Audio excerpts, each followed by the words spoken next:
Hey everyone, hope you're doing great. Welcome back to my channel. In today's video, we'll dive into what if Deku was a secret spy trained by the government since childhood to spy on the HPSC and the League of Villains. Smash that subscribe button, and be sure to peek at the description below. Let's begin. The rain fell on Muzutafu in a relentless, gray sheet, washing the neon glow of the city down storm drains and oily rivers of color. It was the kind of night that encouraged people to stay indoors, to huddle under blankets and lose themselves in the flickering light of a screen. For most, the storm was an inconvenience. For the boy on the rooftop across from the Ketsueki Syndicate's penthouse office, it was an asset. He was a ghost in the downpour, a slim silhouette against the bruised purple of the night sky. Clad in matte black, non-reflective tactical gear, he was all but invisible. Not a hero costume, gaudy and bright, but a second skin of reinforced polymer fibers designed for silence and utility. A rebreather mask covered the lower half of his face, scrubbing the polluted air and muffling the sound of his own breathing to near imperceptible levels. This was Izuku Midoriya, though that name was little more than a file designation. Here, in the shadows, he was simply the asset. His designation within the directorate was Deku. It had been assigned to him at age 6, a cruel joke that became his greatest shield. Useless. Good for nothing. The perfect camouflage. His eyes, a sharp, analytical emerald, scanned the target building. He wasn't looking at it as a civilian would, seeing glass and steel. He saw vulnerabilities. The thermal imaging overlay in his contact lenses highlighted the HVAC vents, the power conduits, the subtle temperature variations indicating guard patrols within. His mind, a finely honed weapon, processed it all in seconds, cross-referencing blueprints he had memorized weeks ago. The target, Goro Ketsueki, Oilbun of the Ketsueki Syndicate, a man whose quirk allowed him to manipulate the iron in blood, making him a brutally effective enforcer and a rising power in the underworld. The mission, plant a state-of-the-art audio/data interceptor, a mite, in his private office. A task deemed too delicate for the HPSC's brute force hero raids. A job for a ghost. A gust of wind whipped rain against his face. He didn't flinch. His internal chronometer ticked past 2 hours and 47 minutes. The Oilbun was out, attending a clandestine meeting. The 2 guards on his floor were on a looped patrol. He had a 94-second window to cross the 30-meter gap between buildings, bypass the mag-locked window, and enter the office. He unspooled a whisper-thin grappling line from a wrist-mounted device. The anchor at its tip was a marvel of directorate technology, a gecko grip adhesive combined with a micro-vibration motor that would allow it to bond silently to the glass. He aimed, his body a study in stillness. The line shot out, a barely audible thwip lost in the patter of the rain. It hit its mark. He tested the tension. Secure. He took a running start and leaped from the rooftop. For a moment, he was airborne, a creature of the night suspended between skyscrapers.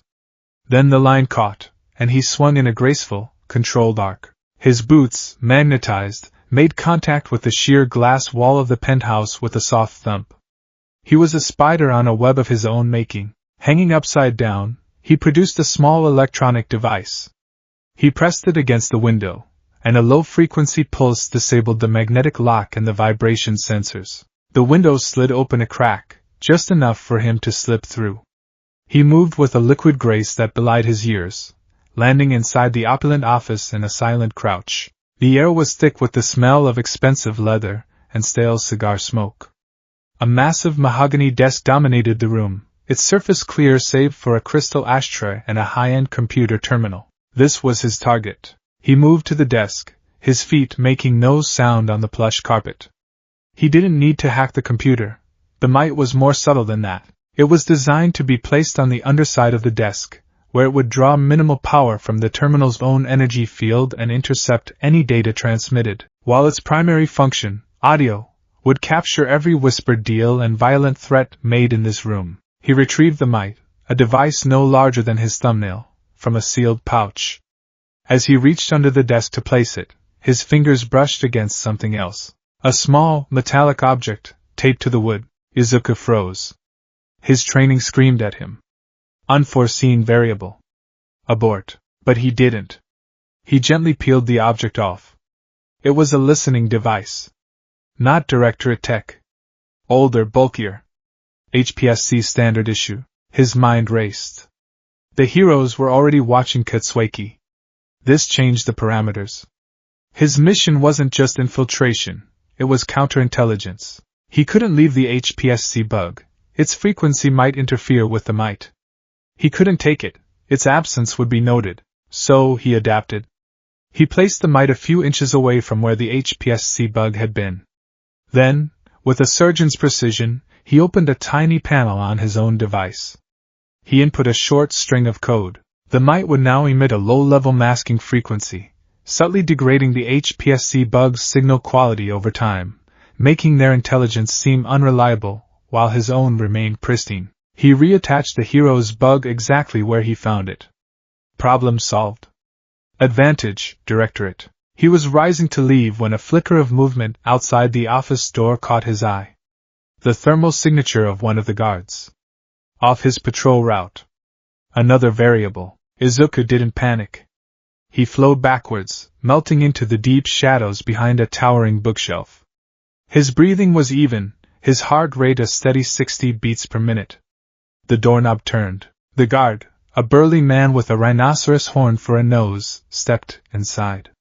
He wasn't supposed to be here. He scanned the room, his eyes lazy. He crossed to the desk, opened a drawer, and pulled out a flask. He took a long, greedy swig. Drinking on the job. A flaw. A weakness. Izuku catalogued it for the file. The man turned, and for a terrifying second, his eyes seemed to lock onto the shadows where Izuku stood. Izuku's muscles coiled, ready to neutralize the man in a dozen silent ways. A nerve strike to the neck. A chokehold that would render him unconscious in 7 seconds. A disarm and a fatal blow with his own sidearm. But the guard just grunted, screwed the cap back on his flask, and left, locking the door behind him. Izuku waited a full 60 seconds before moving. He slipped back out the window, closing it silently behind him. As he rappelled down to a lower, abandoned floor, he allowed himself a small, internal sigh of relief. His public persona, the one he wore for school and home, would have been a quivering, weeping mess. The asset felt only the cold, clean satisfaction of a completed objective. The transition from asset to civilian was a practiced ritual. In the sterile anonymity of a directorate-owned storage unit, he stripped off the tactical gear, packing it into a false-bottomed container. He wiped the anti-recognition gel from his face and hair. 10 minutes later, dressed in the black gakurin of Aldera Junior High, he was just Izuku Midoriya again. He slouched his shoulders, curved his spine, and let a nervous, uncertain energy seep into his posture. The mask was in place. The next day at school was a master class in this performance. Still trying to get into the hero course, Deku? The voice was a familiar explosion of arrogance. Katsuki Bakugo stood over his desk, flanked by his 2 sycophantic lackeys. The classroom air crackled around him. Izuku flinched, a perfectly timed, believable display of fear. He hunched his shoulders further, making himself small. Kaken! I wasn't. I mean, there's no harm in trying. No harm? Bakugo snatched the notebook from his desk. Hero Analysis for the Future, number 13. You're worse than the rest of these damn rejects, you quirkless wannabe. You really think they'd let someone like you in when they could have me? Analysis. Subject Bakugo displaying textbook narcissistic rage. Motivation. Deep-seated insecurity projected as aggression. Threat level minimal. His quirk is powerful but lacks precision and control. He telegraphs every major attack. A simple feint and a leg sweep would put him on the floor. Inadvisable. Maintaining cover is paramount. Give it back, Kaken, Izuku stammered, his voice pitching high with faux desperation. Bakugo just laughed, a cruel, sharp sound. He slammed the notebook between his palms, and a small, sharp explosion charred the cover and blasted the pages. He then tossed it carelessly out the open window. Izuku gasped, his eyes widening. Inside, he felt a flicker of genuine anger. Not for the lost dreams the notebook represented, but for the hours of meticulous data collection that had just been incinerated. The analysis of Mount Lady's structural impact limitations, the breakdown of Kamui Wood's weaknesses to fire and desiccation. It was all valuable intel. Now he'd have to rewrite it from memory. Discipline, Deku, he told himself, the voice in his head sounding suspiciously like his handler's. Emotional response is a liability. He channeled the flash of anger into his performance. Tears welled in his eyes. Perfect. Waterworks were always effective. The teacher, oblivious or simply uncaring, chose that moment to continue the lesson. Bakugo smirked and returned to his seat, leaving Izuku to tremble at his desk, the very picture of a broken victim. The other students snickered. They saw a useless Deku. And that was exactly what he wanted them to see. The sludge villain incident was not an accident. The directorate didn't create the villain, of course, but they were masters of capitalizing on chaos. Their predictive algorithms had flagged the villain's escape route and cross-referenced it with All Might's patrol schedule and Izuku's route home from school. The probability of an intersection was calculated at 87.4%. The order from his handler, Spectre, had been simple and chilling. If the opportunity presents itself, make contact with the target. Prove your worth. Make him see you. Izuku found his burnt notebook in the koi pond, just as he knew he would. He was walking under the bridge when the world turned to green, viscous slime. A medium-sized invisibility cloak, the villain gurgled, its voice like mud bubbling. Izuku's body reacted on instinct, but it wasn't the instinct of a fighter. It was the instinct of his cover. He choked, he gagged, he thrashed. His eyes widened in terror, but his mind was a block of ice. Quirk analysis, amorphous body, likely liquid-based. High maneuverability in sewers. Weakness, solidification? Dispersal? Hostage-taking indicates a desire for a physical form with greater power. Subject Bakugo, with his explosive quirk, is a prime candidate. Current target, me. A quirkless vessel. Suboptimal for the villain, but a perfect opportunity for the mission. He felt the slime forcing its way down his throat, cutting off his air. His lungs burned. Panic, real and biological, began to set in. He suppressed it. He had trained for this. Waterboarding simulations, low oxygen chambers. He knew his limits. He had approximately 60 more seconds of consciousness. Then, the sound of a manhole cover flying through the air. Have no fear, for I am here, All Might. Right on schedule. Izuku let his body go limp, playing the part of the rescued civilian to perfection as the hero's Texas smash turned the villain into a splattered mess on the tunnel walls. The pressure wave alone was incredible. Izuku filed the data away. As All Might collected the villain into a soda bottle, Izuku scrambled for his notebook, asking for an autograph. It was the perfect fanboy cover. He was just another face in the crowd, a worshipper at the altar of the symbol of peace. But as All Might prepared to leave, Izuku initiated the next phase of the plan. He latched onto the hero's leg. It was a reckless, stupid, and utterly brilliant move. It was so perfectly in character for a desperate, hero-obsessed teenager that no one would ever suspect the cold calculation behind it. It got him exactly what he needed, a private audience. On the rooftop, the wind whipped at their clothes. All Might scolded him, as expected. Then, the transformation happened. The steam, the smoke, the sudden emaciation. The symbol of peace deflated into a skeletal man coughing up blood. Izuku's face contorted into a mask of pure shock.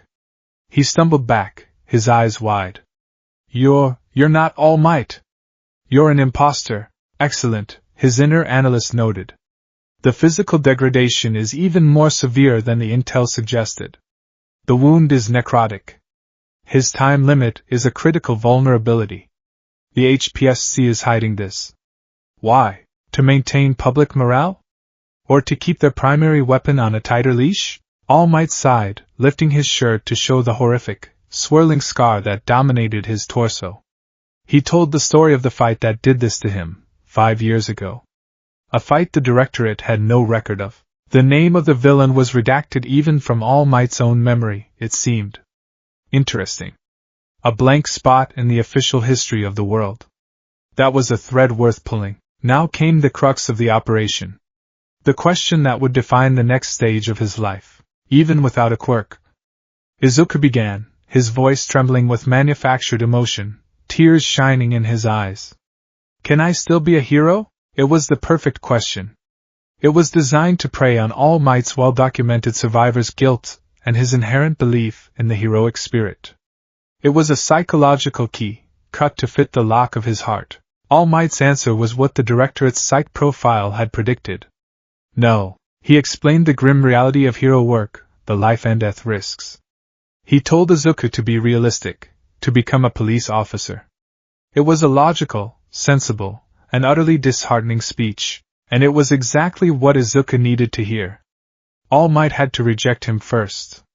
The narrative required a fall before the rise. As All Might left him on the roof, Izuku didn't feel despair. He felt the cold click of a puzzle piece falling into place. Phase 1, contact and initial assessment, complete. An explosion boomed in the distance. Izuku's head snapped towards the sound. He didn't need his directorate-issued comms to know what was happening.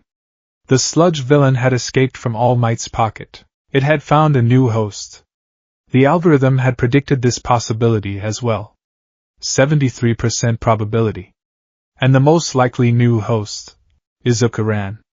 Not as an asset, but as the frantic, useless Deku. He took the stairs, his movements deliberately clumsy. He arrived at the scene to find a crowd gathered. The same shopping district he'd passed earlier. Chaos. Fire. And in the center of it all, the sludge villain, now wearing Katsuki Bakugo like a suit of screaming, exploding flesh. The pro-heroes were there. Death Arms, Backdraft, Kamui Woods. And none of them could do a thing. They were neutralized by the environment, by the hostage, by the nature of the villain's quirk. Izuku watched, his mind a whirlwind of analysis. Death Arms lacks the range. Kamui is weak to fire. Backdraft is only crowd control. The situation is static. The target, All Might, is on the sidelines, clutching his wound, a spectator at a disaster of his own making. This was the moment. The trigger. Spectre's words echoed in his head. Prove your worth. Make him see you. He saw Bakugo's eyes. Desperate. Pleading. And for a split second, a genuine, unprogrammed emotion flared in his chest. It wasn't heroism. It was proprietary anger. That explosive idiot is a key part of my cover. He is a known quantity in my operational environment. I will not allow an unknown variable to remove him. His legs moved. He wasn't running on instinct. He was running on calculation. He burst through the crowd, a scrawny, green-haired kid with a yellow backpack. The heroes shouted at him. Idiot! Stop! Analysis. Villain's primary sensory organs, its eyes, are solid parts of its main body. They are a vulnerability. He swung his backpack off his shoulders and hurled it. He wasn't aiming for the villain's mass. He was aiming for its right eye. The corner of a heavy textbook struck the orb with a wet thwack. The villain roared in pain, its grip on Bakugo loosening for a fraction of a second. It was all the time he needed. He was already moving, clawing at the slime, his fingers digging in, trying to create an airway for Bakugo. What the hell are you doing, Deku? Bakugo screamed, his voice muffled. You looked like you needed saving. Izuku yelled back, the perfect, heroic line. His internal monologue was colder. Distraction successful. Buying 10 to 15 seconds. Insufficient for self-extraction. All Might's intervention is now at 99.8% probability. And right on cue, the symbol of peace appeared. Energized by Izuku's reckless courage, All Might pushed past his limit. A Detroit smash obliterated the villain and changed the weather. In the aftermath, Izuku was scolded by the pros while Bakugo was praised for his bravery. The hypocrisy was thick enough to taste. It was a perfect microcosm of the hero society the directorate sought to control. All flash, no substance. As he walked home, the setting sun painting the sky in hues of orange and blood, he replayed the events. The plan had worked flawlessly. He had shown All Might not power, but spirit, the exact quality the dying hero would be searching for in a successor. I am here! All Might landed in front of him, reverting to his skeletal form. He thanked Izuku. He told him that he, too, had been scared and powerless once. And then came the words that would change everything. You told me you were quirkless. But in that moment, you were more of a hero than anyone else there. Young man, you, too, can become a hero.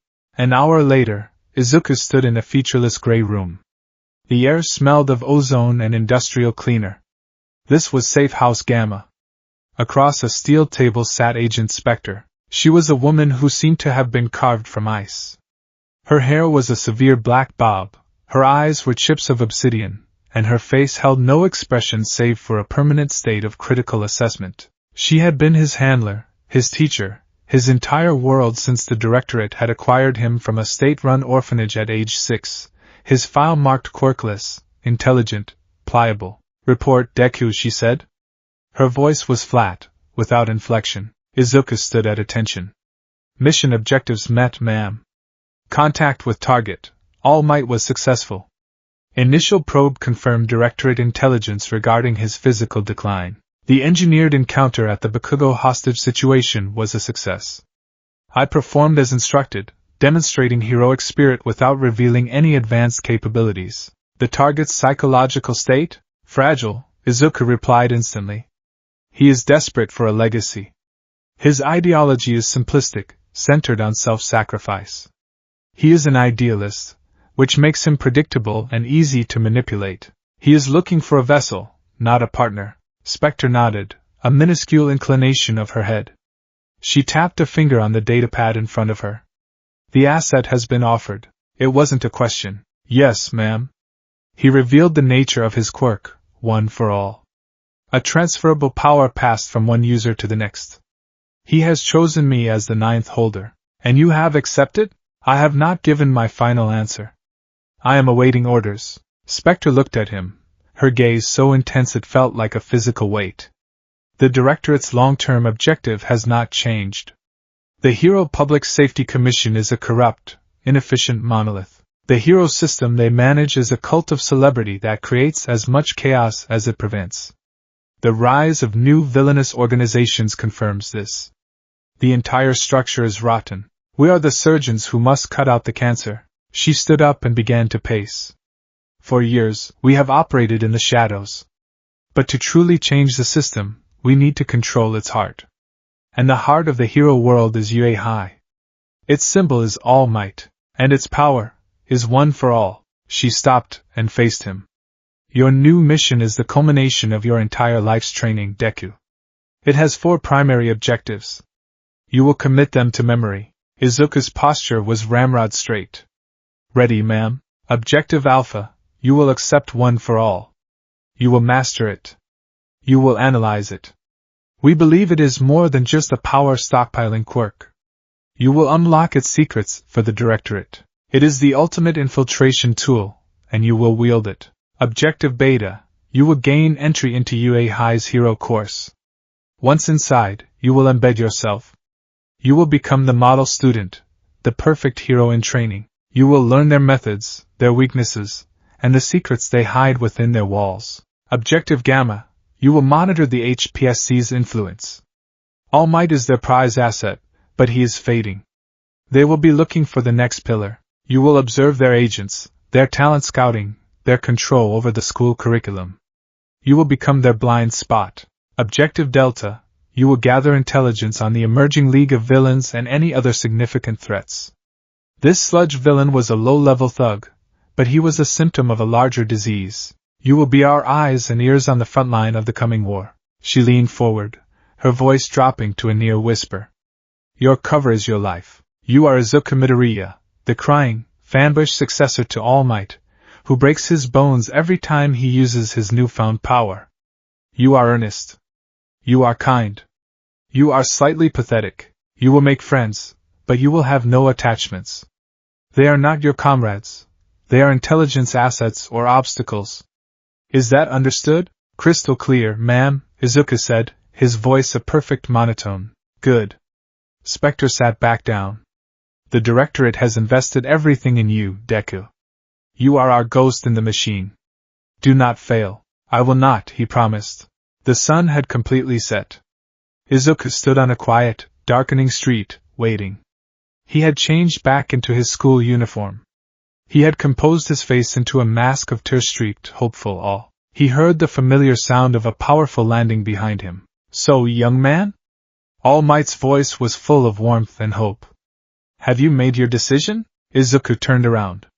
He looked up at the skeletal form of his idol, the man whose career he was being sent to dismantle from the inside out. He let the tears flow freely, a torrent of calculated emotion. He sobbed, a gut-wrenching, heartbreaking sound that was pure performance art. "Yes," he choked out, his voice thick.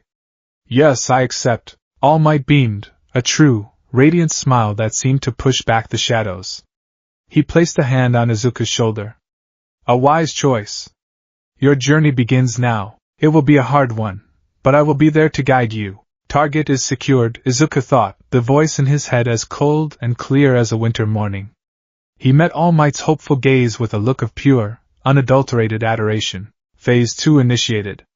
Acquiring the asset. The 10 months that followed were an exercise in excruciating, meticulous duality. To the world, and more importantly, to All Might, Izuku Midoriya was engaged in the American Dream Plan, a Herculean effort to transform his frail body into a vessel worthy of One for All. He hauled scrap metal across the sands of Dagoba Municipal Beach Park, his muscles screaming, his lungs burning, a portrait of pure, unadulterated grit. He followed All Might's diet plans, studied his academic materials, and collapsed into bed each night, a boy pushing himself past his absolute limits for a dream. This was the legend. The truth was far more complex. For the asset, the 10 months were designated as Phase 2B, asset integration and acclimatization. The beach cleanup was not a spiritual journey. It was a highly efficient, variable resistance workout protocol. He didn't just move trash. He calculated the load distribution, the optimal muscle groups to engage, the precise caloric intake needed for maximum growth without compromising agility. He logged every kilogram lifted, every meter run, every fluctuation in his heart rate. His progress wasn't just visible in his burgeoning muscles. It was a series of clean, upward-trending graphs in a secure file sent to Spectre every Sunday at 3 o'clock. His interactions with All Might were a delicate dance of information gathering. While the symbol of peace saw a devoted pupil, Izuku saw a target to be profiled. He absorbed every story about All Might's past, every anecdote about Yue, every piece of advice, filtering it all for actionable intelligence. Remember, young Midoriya, controlling this power is like trying to hold a raw egg in a microwave. All Might would boom, demonstrating a punch that sent a breeze across the beach. You have to clench your buttocks and scream smash from the bottom of your heart. Izuku would nod eagerly, his eyes wide. Right. Squeeze my butt. From the heart. I get it. Internally, his assessment was clinical. Target's instructional methodology is abstract and emotionally driven. Lacks technical precision. Screaming from the heart is not a quantifiable metric. This suggests his own mastery of the quirk is more instinctual than intellectual. A potential weakness. I will need to reverse engineer the power's mechanics myself. The day All Might finally deemed him ready, plucking a single strand of his iconic golden hair, was the mission's point of no return. Eat this, the hero commanded. Izuku looked at the hair, a flicker of something, not disgust, but analytical curiosity, in his eyes before he massed it with frantic reverence. He choked it down with a swig of water. The legend of the 9th holder of One for All had begun. The power did not flood him like a divine blessing. It settled in his marrow like a dormant, alien energy source, a low thrum of barely contained chaos. His first attempts to use it, under All Might's supervision, were deliberately catastrophic. He channeled a minuscule fraction into his arm and it promptly shattered, the bone snapping with the sickening crunch of dry twigs. He screamed, clutching the mangled limb, tears of genuine, agonizing pain streaming down his face. Yet, even through the haze of agony, his mind was working. Incredible kinetic force, uncontrolled release results in catastrophic structural failure of the host's body. The power output is exponential, not linear. My body is the capacitor, and it's failing. The pain is a useful data point. It will make future performances more believable. He spent the final weeks before the exam not just training his body, but training his control over his lack of control. In the privacy of a directorate training facility, he practiced channeling One for All in minute, controlled bursts. He learned the exact threshold his bones could withstand. He learned how to break a single finger, or a whole arm, with precision. He was not learning to master the power. He was learning how to expertly fail with it. The legend of the boy who couldn't control his quirk had to be flawless. The morning of the UA entrance exam, Izuku stood before the towering gates of the Hero Academy.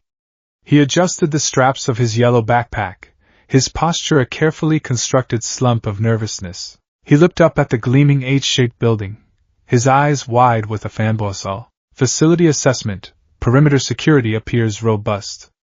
High walls, motion sensors, and visible camera placements. Likely supplemented with seismic sensors and quirk-based surveillance. Entry points are hardened chokeholds. A formidable target for external assault. My infiltration is the only logical method of entry. He took a step forward and promptly tripped over his own feet, a move he'd practiced for comedic and disarming effect. He flailed, preparing for a faceplant that would sell his clumsiness. A hand touched his back, and the sensation of weightlessness stopped his fall. He floated an inch off the ground. "Whoa! Are you okay?" a bright, cheerful voice asked. He turned to see a girl with a round face, rosy cheeks, and a brown bob. Her fingertips were padded. Subject, Achiko Uraraka. Quirk, zero gravity. Application, contact-based nullification of gravitational pull on objects or self. Observed weakness, potential for nausea with overuse. Personality profile, open, empathetic. Potential asset for social infiltration. Oh. Wow. Thanks.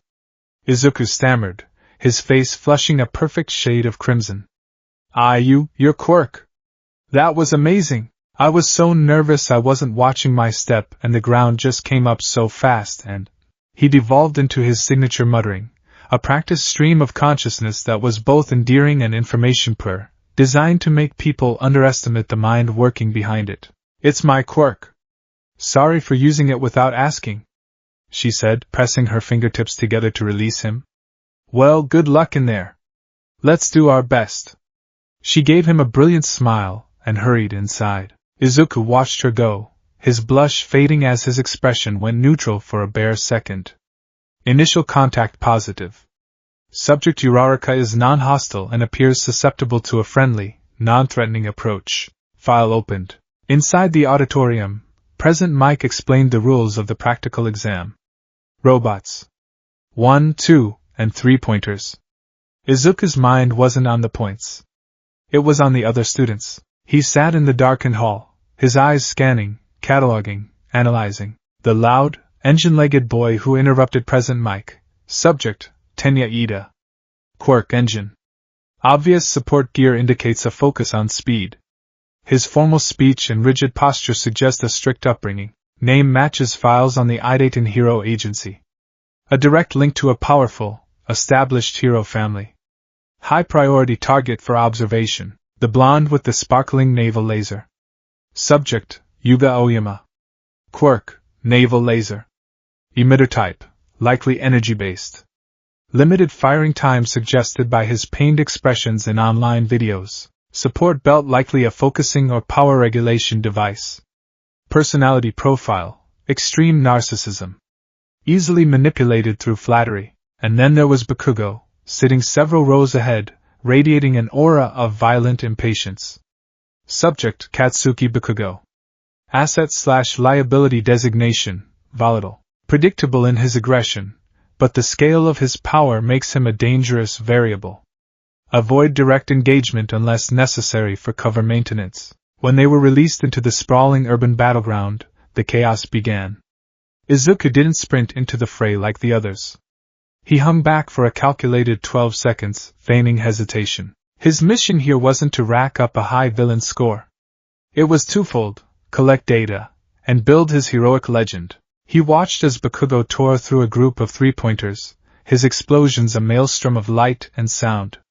Impressive destructive capability, but zero concern for collateral damage. Inefficient. A liability in a real-world scenario with civilians. He saw Ida flash past, dismantling a 2-pointer with a precise, powerful kick. High speed, excellent precision. A scalpel to Bakugo's sledgehammer.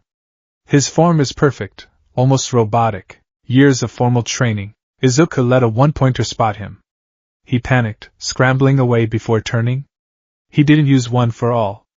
Instead, he used his mind. He ducked behind a car, ripped a length of rebar from a piece of rubble, and waited. As the robot rounded the corner, he jammed the rebar into its primary drive joint, shorting it out. It was a messy, clumsy-looking takedown. It earned him 1 point. It was also completely silent and went largely unnoticed, which was the point. He spent the next several minutes as a ghost in the machine. While others fought for points, he moved through the alleys, observing. He catalogued 24 different quirks, noting their applications, strengths, and weaknesses in his photographic memory. He was a scout on a battlefield, and this was the motherlode of intelligence. Then, the ground began to shake. The zero-pointer. A gargantuan robot that towered over the buildings, a moving skyscraper of metal and rivets. President Mike had called it an obstacle to be avoided. Threat assessment, overwhelming force. Conventional attacks are ineffective. Designed to induce panic and test risk aversion in candidates, students fled in terror. It was the logical response. Izuku began to back away as well, blending in with the crowd. Then he heard a small cry of pain. He saw her. Uraraka. Trapped under a slab of concrete, her leg pinned. The zero-pointer was bearing down on her. This was it. The moment the directorate's predictive models had highlighted as a high-impact narrative opportunity. Destroying villain bots was expected. A dramatic, selfless rescue? That was legendary. His face shifted from feigned fear to a mask of desperate determination. Objective: maximize rescue points. Solidify reckless hero persona. Secondary objective: test uncontrolled, high-yield output of 1 for all in a live-fire scenario. He burst from the crowd, sprinting towards the behemoth. He's lost his mind. Someone yelled. Perfect. He didn't just run. He calculated. The robot's trajectory, its speed, the tensile strength of its armor plating. He needed to strike a joint, a weak point. The head was the obvious target. He bent his knees and focused. He didn't try to control the power. He did the opposite. He pictured the egg in the microwave. He pulled every ounce of the alien energy into his legs and pushed. Boom! The ground cracked beneath his feet. He shot into the air like a cannonball, a green blur ascending hundreds of feet in a single second. The G-force was immense, nearly blacking him out. He soared over the robot's head, repositioning himself in midair. Now for the strike. He pulled that same chaotic power into his right arm, channeling everything into his fist. The limb glowed with a terrifying red energy, his sleeve disintegrating. He didn't scream smash from his heart. He screamed it from his lungs, a raw, primal sound to sell the performance, as he brought his fist down on the robot's faceplate. Target impact point, primary optical sensor array. Transferring 100% of available kinetic energy. The impact was apocalyptic. The robot's head imploded, caving in like a tin can. The shockwave blew out windows for 3 blocks. The metal behemoth groaned, tilted, and then fell backwards, away from Uraraka. Mission accomplished. Now for the consequences. The backlash from 1 for all was instantaneous and horrific. Both his legs and his right arm shattered simultaneously. The pain was a white-hot supernova in his nervous system. He was a ragdoll in the sky, plummeting towards the ground. Critical mission failure imminent. Must survive. He tried to channel a wisp of power into his left arm to break his fall, but his body was a wreck. He was going to hit the pavement and die. His entire mission, years of training, would end in a bloody splat, then a slap. The feeling of weightlessness again. He was floating, suspended a few feet from the ground, saved by the very person he had just rescued. Uraraka, having pushed the rubble off herself, had one hand outstretched, her face pale. Then she retched, a rainbow arc of vomit spewing from her mouth. The side effect of overusing her quirk on such a massive object, and then on him. The buzzer sounded. The exam was over. Izuku lay on the ground, a broken, twitching mess, his mind already filing the report. Zero-pointer neutralized. Rescue points secured. Cover identity as a self-sacrificing, reckless powerhouse is established. Cost, 3 shattered limbs. Acceptable losses. The first day at UA was the beginning of the long con. He walked into Class 1A, his arms still in a sling, a prop he could have discarded a week ago, but kept for appearances, and found his seat. He immediately identified the key players.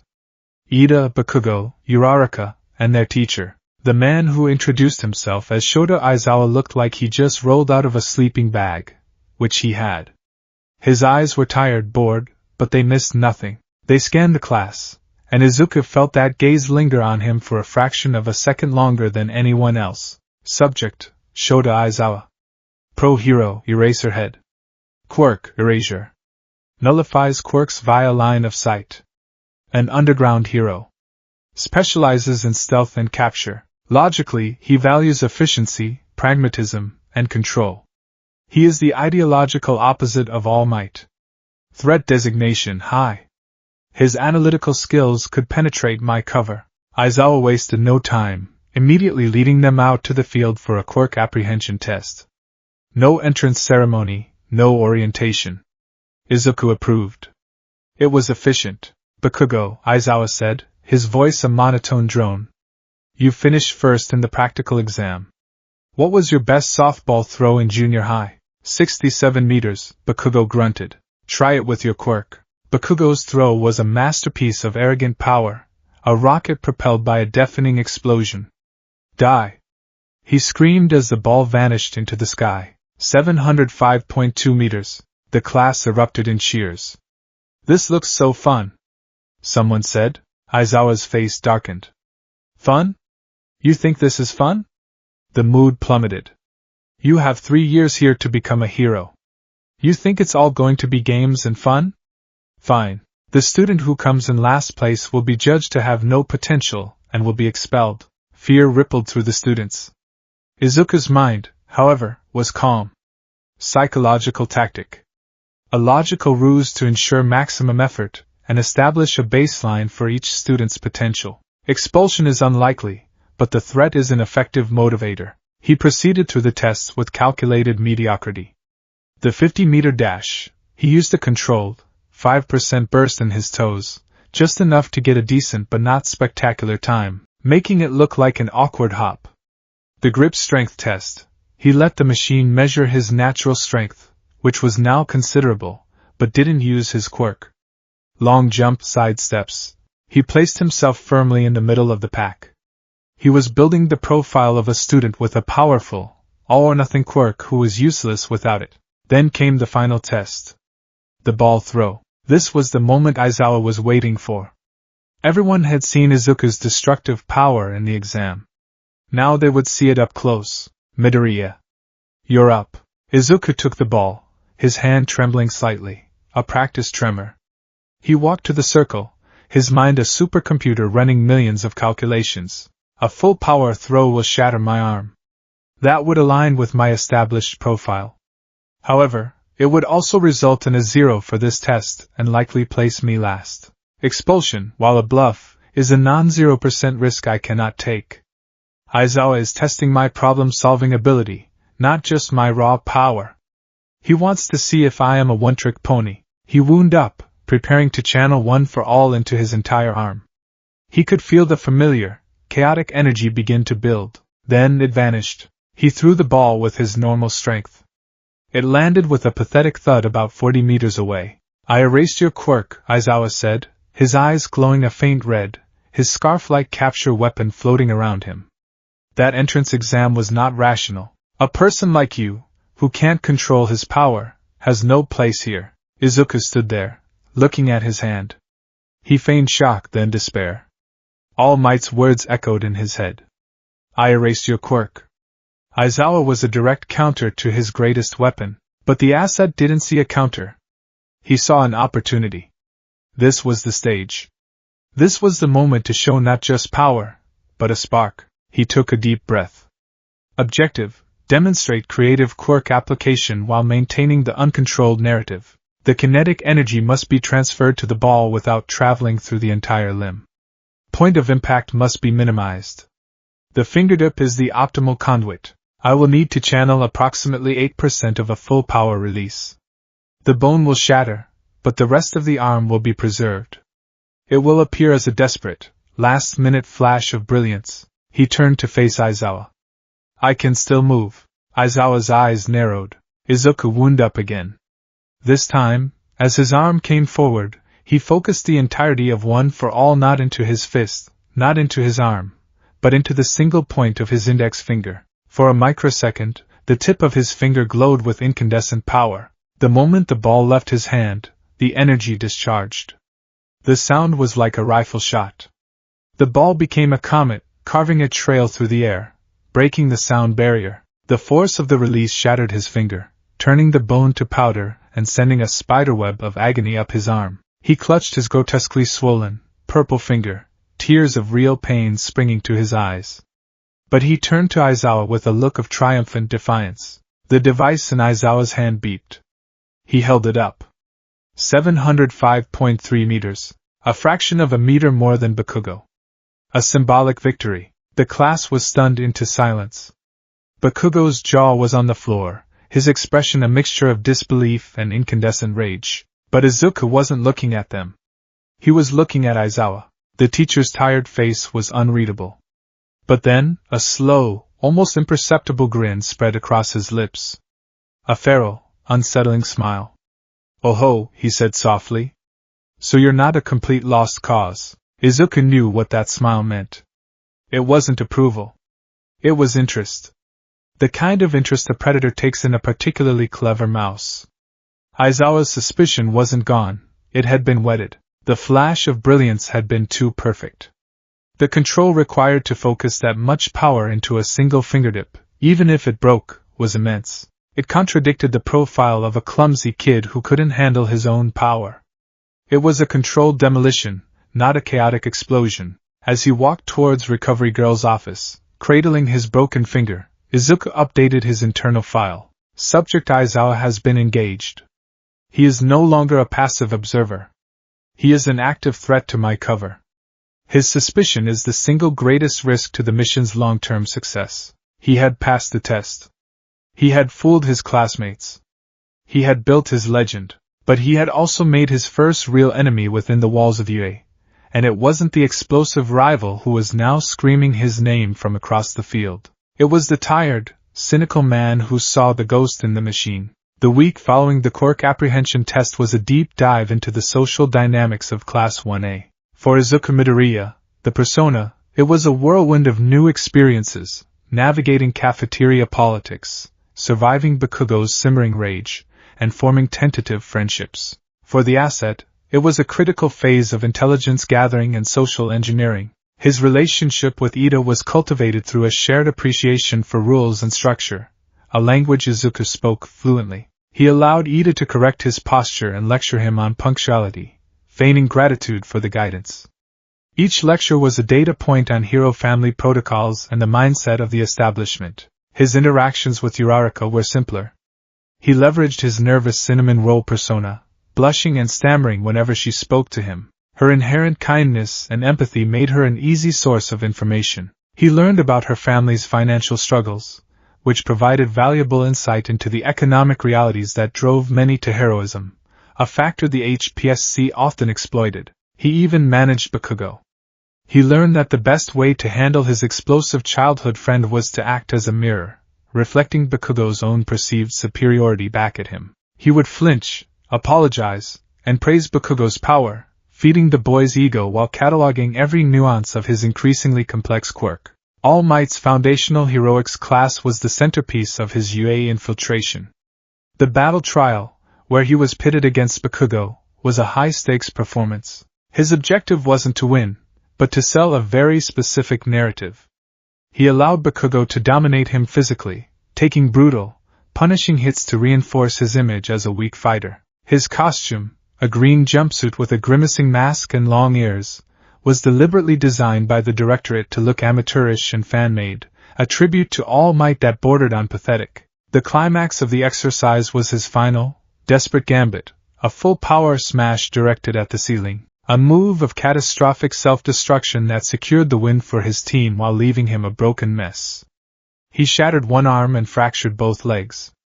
The pain was blinding, but the outcome was perfect. To All Might and his classmates, it was an act of incredible, albeit reckless, heroism.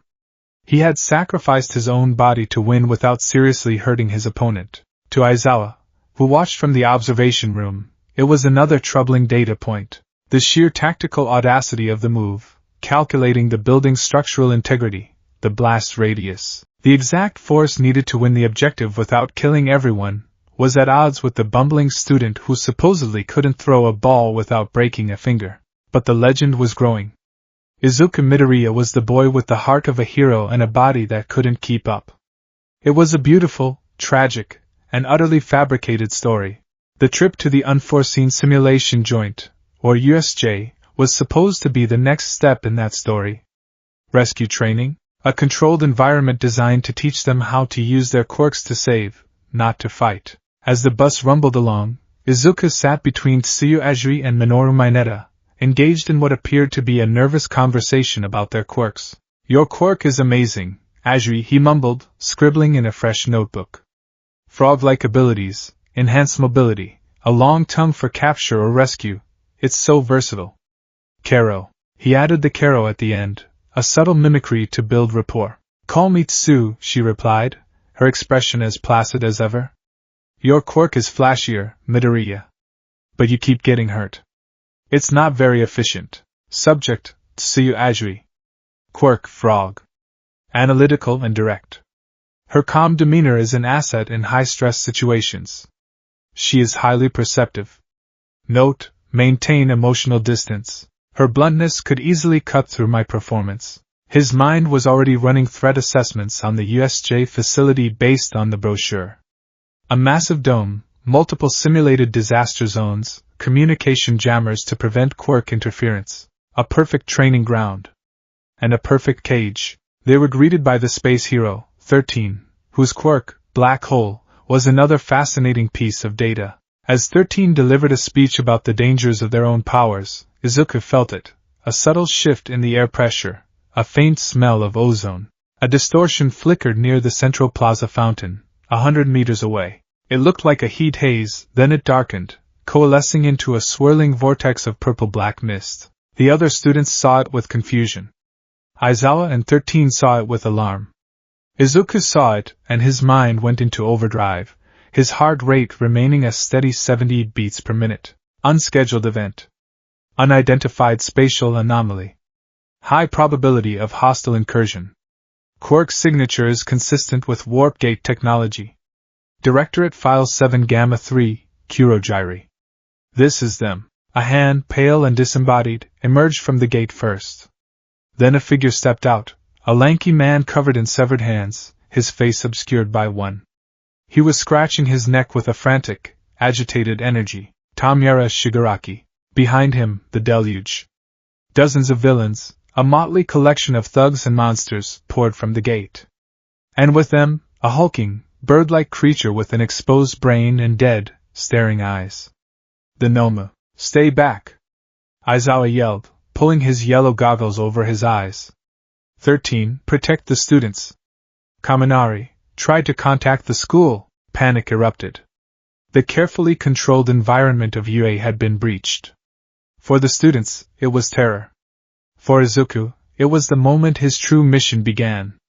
This wasn't a simulation. This was an intelligence goldmine. He didn't feel fear. He felt a cold, exhilarating surge of purpose. He began to analyze, his eyes sweeping the scene, his brain processing data faster than any supercomputer. Hostile force composition, approximately 70 to 80 individuals.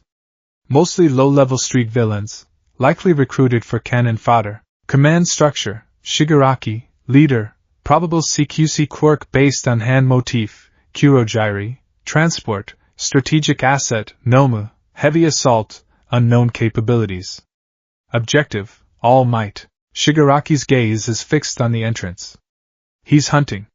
The schedule leak Aizawa mentioned, this is a targeted assassination. As Aizawa leaped into battle, a whirlwind of black cloth and captured limbs, Izuku's analysis of his teacher sharpened. Erasure is devastatingly effective against emitter and transformation types. Combat style is efficient, minimizing movement, maximizing capture. He is a force multiplier. But he is a glass cannon. He's buying time. Kurogiri, the warp villain, expanded into a massive dome, blocking their escape. We are the League of Villains, the misty figure announced, his voice a polite, chilling baritone. And we are here to kill the symbol of peace. Then, the world dissolved into purple mist. Izuku felt a disorienting lurch. His training kicked in.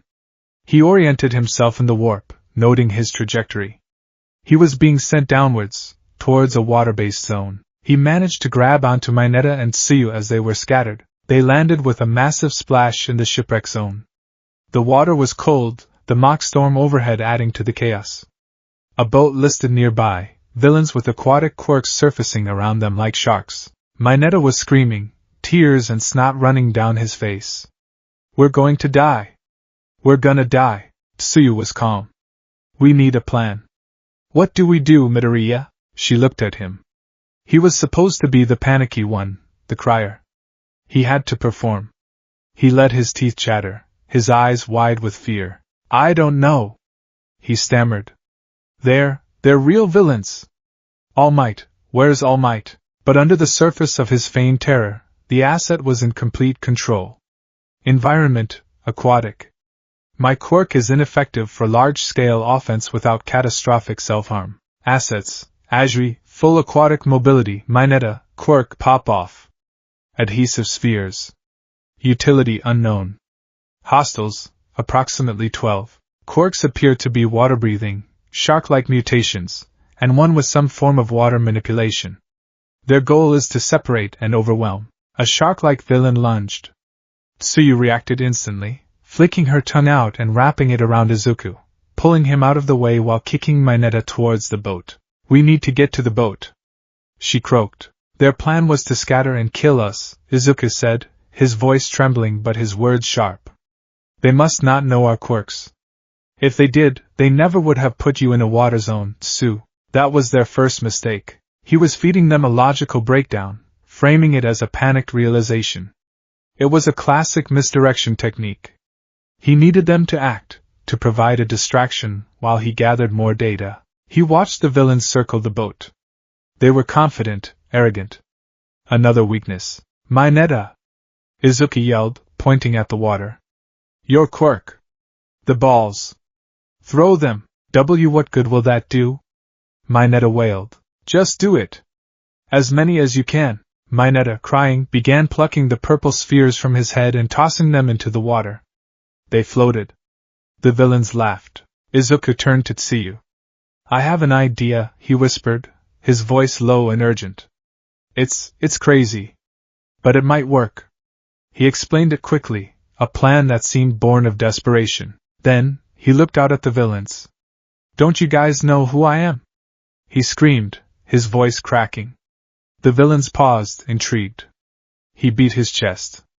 I'm All Might's secret love child, and my dad is going to kill every single one of you. The sheer, unadulterated stupidity of the statement gave the villains pause. It was so insane, they couldn't help but stare. It was the opening he needed. Now Tsuyu wrapped her tongue around his and Mineta's waists. Izuku took a deep breath. Channeling 5% into my left index finger. Target, water's surface. Objective, create a localized vortex via hydrostatic shockwave. He flicked his finger. Delaware smash. It wasn't a punch. It was a flick.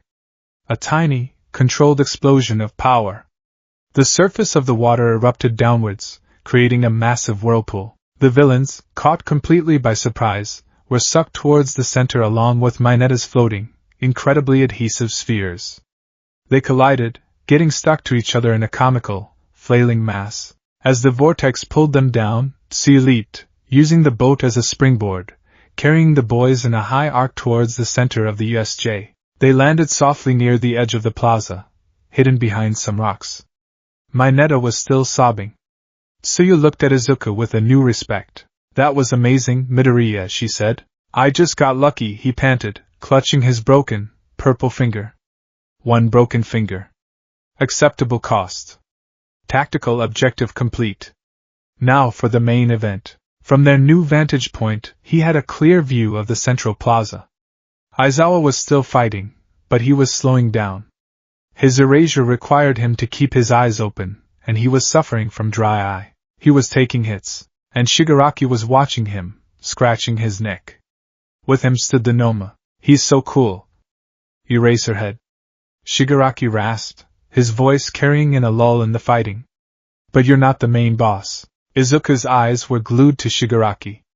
He analyzed the villain's posture, his twitchy, erratic movements. Subject displays signs of severe psychological instability. Compulsive scratching indicates a dermatological condition or a nervous tic. His focus is absolute. He is a child throwing a tantrum with lethal consequences. But his analysis of Aizawa is correct. The moment Aizawa blinked to rest his eyes, Shigaraki moved. He was impossibly fast, closing the distance in a blur. His hand shot out, grabbing Aizawa's elbow. Aizawa's sleeve, where Shigaraki touched it, began to crumble into dust. His elbow followed. The hero cried out in pain, a sound of pure agony. Quirk, decay. 5-point contact activation. Matter disintegration. Extremely dangerous. Range, touch. This is the primary threat. Before Shigaraki could do more, Aizawa slammed his uninjured elbow into the villain's stomach and leaped back. But the damage was done. He was injured, his quirk flickering. "Nomu," Shigaraki said, his voice flat. The hulking beast moved. It was a blur of motion, slamming into Aizawa and driving him into the ground with a sickening crunch of breaking bones. It was brutal. Vicious. Overkill. The Nomu grabbed Aizawa's head and smashed it into the concrete again and again. Izuku watched, his face a mask of horror. But behind the mask, his mind was cold. Nomu's physical capabilities exceed All Might's base level. Speed and strength are off the charts. It shows no signs of intelligence or self-preservation. A biological weapon. Shigaraki referred to it as a shock absorber. Shock absorption. That means, his blood ran cold with a dawning, terrifying realization. Shigaraki turned his attention away from the broken form of their teacher. He looked towards Izuku's hiding spot. For a moment, Izuku thought they'd been seen. But Shigaraki was looking at Tsuyu. "Let's finish the game," Shigaraki said, and began to walk towards them. Izuku knew what would happen. That hand would touch Tsuyu, and she would turn to dust. Mineta was useless. His own finger was broken. A full-power smash would destroy him, and likely kill his friends in the process. He had no choice. It was time for another calculated, reckless act of heroism. He burst from behind the rock. He drew his arm back, channeling One for All, the red energy crackling around a limb he knew was about to be sacrificed. "Get away from her!" he screamed. He charged forward, aiming a smash directly at Shigaraki. Analysis: Shigaraki is fast, but his focus is singular. He will not expect a direct assault. My objective is not to defeat him, but to create a separation and save Azuri. I will aim for the air in front of him, using the shockwave as a deterrent. But something happened that he didn't expect. The Noma appeared. In the fraction of a second before his fist connected, the hulking beast materialized in front of Shigaraki, taking the full, cataclysmic force of a 100% One for All smash directly to its side. The sound was like the sky breaking. A hurricane of wind pressure blasted through the USJ, kicking up dust and debris. The force should have torn the Noma to pieces, should have sent it flying out of the dome. It didn't even move an inch. It just stood there, his own fist buried in its flank, the surrounding skin blackened and smoking. And Izuku felt his arm, from knuckles to shoulder, shatter into 1,000 pieces. The bones were not just broken, they were pulp. "Nice punch," Shigaraki said conversationally from behind his living shield. "But my Nomu has shock absorption. It's not going to do you any good." Izuku's theory was confirmed in the most brutal way possible. The pain in his arm was a distant thing, drowned out by the cold, stark terror of the tactical situation. He was defenseless. His ultimate weapon was useless. The Noma's dead eyes swiveled to look at him. Its massive hand reached out, grabbing him. Its other hand went for Tsuyu and Mineta. This was it. Mission failure. Death. Boom. The doors to the USJ were blown off their hinges. And there, in the entrance, silhouetted against the light, was a figure. He was not smiling. All Might had arrived. The relief that washed over Tsuyu and Mineta was palpable. But Izuku felt nothing of the sort. He felt the cold dread of a field agent whose primary asset had just walked into a perfectly laid trap. All Might moved in a blur, rescuing Aizawa, scooping up Izuku, Tsuyu, and Mineta, and depositing them a safe distance away in less than a second. "Have no fear," he said, his voice a low growl of fury. "For I am here." Shigaraki just laughed, a high-pitched, grating sound. "I've been waiting, hero." The fight that followed was not a heroic battle. It was a desperate, brutal brawl. All Might's punches, which could change the weather, were completely absorbed by the Noma. The creature's strength matched his, its speed was his equal. "You can't beat him, All Might!" Izuku screamed, his voice hoarse from pain. "His quirk is shock absorption. And I think he has super regeneration, too." He had seen the blackened flesh from his punch already healing. He was feeding All Might critical intel under the guise of panicked shouting. All Might was being pushed back. The students watched in horror as their symbol of peace, for the first time, looked like he might lose. He was bleeding. He was slowing down. Steam was beginning to pour from his body. His time limit was running out. Izuku's mind was racing. The shock absorption must have a limit. Nothing can absorb infinite energy. It's a capacitor, not a void. It has to be overloaded. All Might's punches are individually powerful, but the Noma can absorb each one. He needs to exceed its absorption threshold with rapid, successive impacts. He had to get that information to All Might. But how? It was then, in that moment of desperation, that he took the biggest risk of his career as an agent. He gambled on the trust he had built. "All Might!" he screamed, ignoring the searing pain in his arm. "You can do it! Remember in your debut video? The villain who could nullify impacts. You beat him because you weren't just stronger, you were faster. You hit him again and again, more than he could handle. You can do it!" There was no such video. It was a complete fabrication. A piece of false information designed to sound like vanish obsession, but containing a precise tactical suggestion. It was a coded message disguised as a memory. All Might's eyes widened. He looked back at Izuku, and for a second, a flicker of understanding passed between teacher and student. Then All Might grinned, blood dripping from his mouth. "You're right, young Midoriya. Thanks for the reminder." He planted his feet. "You say this thing can absorb my punches?" He roared at Shigaraki. "Then I'll just have to go beyond my limit." What followed was not a series of punches. It was a singularity of violence. Plus ultra. All Might's fist became a blur, each blow landing with the force of a meteor strike, one after another, too fast for the Noma to process, too powerful for it to absorb. The air cracked and boomed. 100% isn't enough. All Might bellowed, his fist hammering into the Noma's gut. "I'll give it 300%. The final punch was a thing of terrible beauty. It connected with the Noma's head and sent the creature rocketing upwards, not just into the sky, but through the dome of the USJ itself, a black speck vanishing into the clouds. Silence. All Might stood there, steam pouring off him, a statue of victory on the verge of collapsing. Shigaraki was trembling, not with fear, but with rage. He was scratching his neck so hard he was drawing blood. "He cheated," he hissed.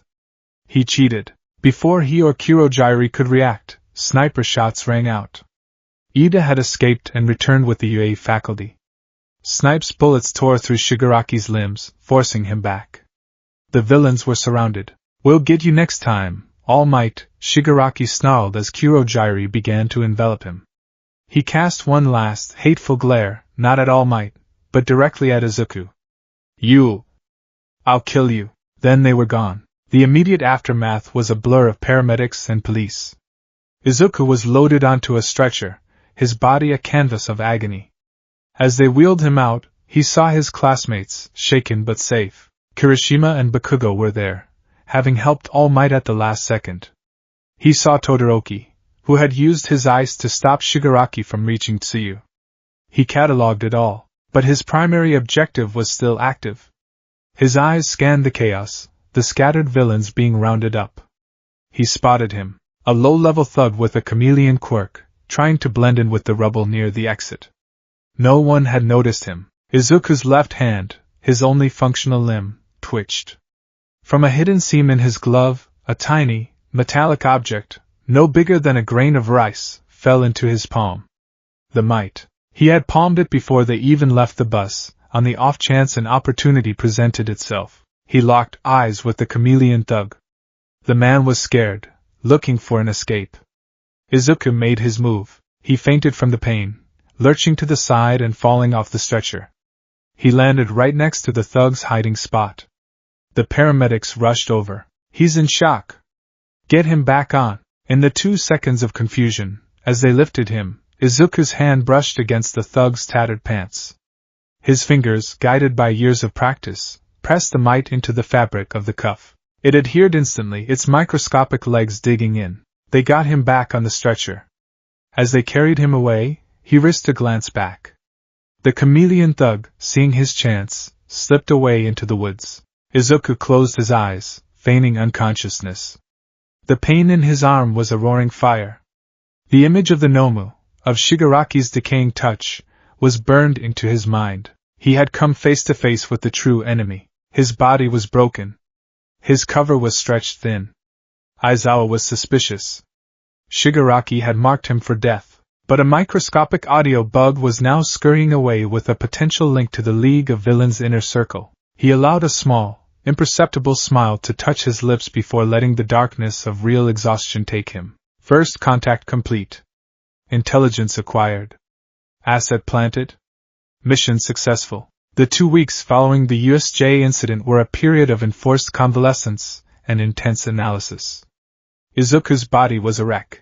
Recovery Girl's quirk had knitted his bones back together, but it had left him drained, his energy reserves depleted. He spent the first few days in a sterile directorate medical bay, not a public hospital, where his recovery was monitored by machines far more advanced than anything available to the public. Spectre was a constant, silent presence. She didn't offer words of comfort. She offered data. The mite you planted on the low-level villain, codenamed Gecko, has activated, she stated, her voice flat as she read from a datapad. Initial audio is low quality, mostly panicked rambling and background noise from a dive bar. But it's a start. A thread. Izuku, lying in the medical bed with nutrient IVs in his good arm, simply nodded. Shigaraki's quirk, Decay, it's a disintegration type, 5-point contact. The Nomu's shock absorption and hyperregeneration combination is a direct counter to all might. It was specifically engineered. They have access to advanced bioengineering and quirk synthesis technology. Agreed, Spectre said. The League of Villains is not the collection of street thugs they present themselves as.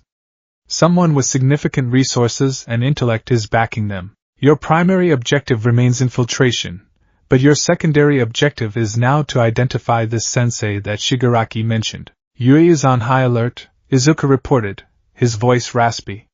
Security has been quadrupled. Principal Nizu is leading the internal investigation into the information leak. He is a primary obstacle. His high-spec quirk makes him dangerously unpredictable. Avoid him, Spectre ordered. Your next major operational theater is the UA Sports Festival. The HPSC will be watching. The entire world will be watching. Your performance must be flawless. What are my mission parameters?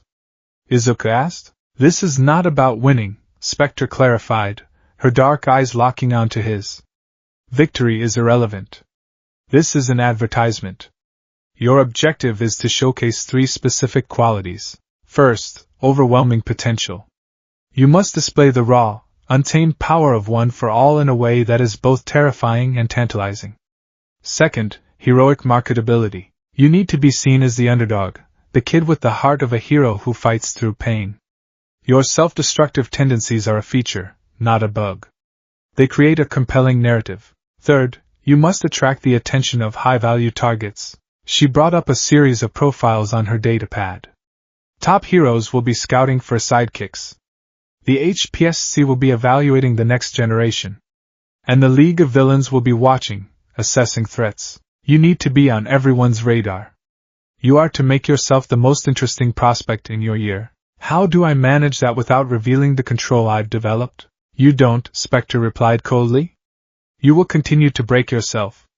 Each display of power must come at a great personal cost. You are a glass cannon. It is the perfect camouflage. No one suspects that the boy who shatters his own bones is capable of surgical precision. Let them see a rabid dog. They'll never suspect it's on a leash. He was discharged and returned to UA just as the hype for the sports festival was reaching a fever pitch. The school was surrounded by reporters, and the atmosphere in Class 1A was electric. To his classmates, Izuku was the quiet, nervous survivor who had faced down villains. He played the part, deflecting questions and focusing on his rehabilitation. His private training, however, was intense. In the directorate's underground facilities, he was no longer the broken boy. He practiced his control, learning to channel one for all through his entire body at survivable percentages. Full cowl, as he mentally dubbed the technique. He could sustain 5% without injury, a state of constant, low-level reinforcement that turned him into a superhuman athlete. But this technique was his ace in the hole, a secret weapon he was forbidden from revealing. For the festival, he would rely on the old, destructive, single-point releases. He was an actor preparing for his grandest role yet, rehearsing how to break his own body for maximum dramatic effect. The day of the festival arrived, and the roar of the crowd was a physical force, a wave of sound that washed over the stadium. Izuku stood in the waiting room with his class stretching, his face a mask of nervous energy. Ida was giving a rousing speech. Bakugo was radiating murderous intent, and Shoto Todoroki stood apart from everyone, an aura of icy indifference around him. Subject: Shoto Todoroki. Directorate File: Endeavor Family. High Interest Target. Subject is the product of a quirk marriage, designed to surpass all might. Possesses a powerful dual-element quirk. Psychological profile indicates severe trauma related to his father, the current number 2 hero, Endeavor. He is a fractured asset, a weapon with a broken trigger, a potential leverage point against the HPSC's second most powerful hero. Izuku's mission regarding Todoroki was specific: probe his psychological state. If possible, create or exploit a schism. An unstable number 2 hero family was a major liability for the HPSC. The first event was the obstacle race. As President Mick's voice boomed over the stadium, Izuku took his position. His objective here was not to win, but to make a dramatic showing. He needed to be near the front, but his method of getting there had to be memorable. The race started. The narrow tunnel was a chaotic bottleneck. Todoroki immediately took the lead, freezing the ground and trapping many of the other students. Izuku, anticipating this, used a 5% burst in his legs to hop over the initial wave of ice, a move that looked clumsy and lucky. The first major obstacle, the Robo Inferno. The giant robots from the entrance exam.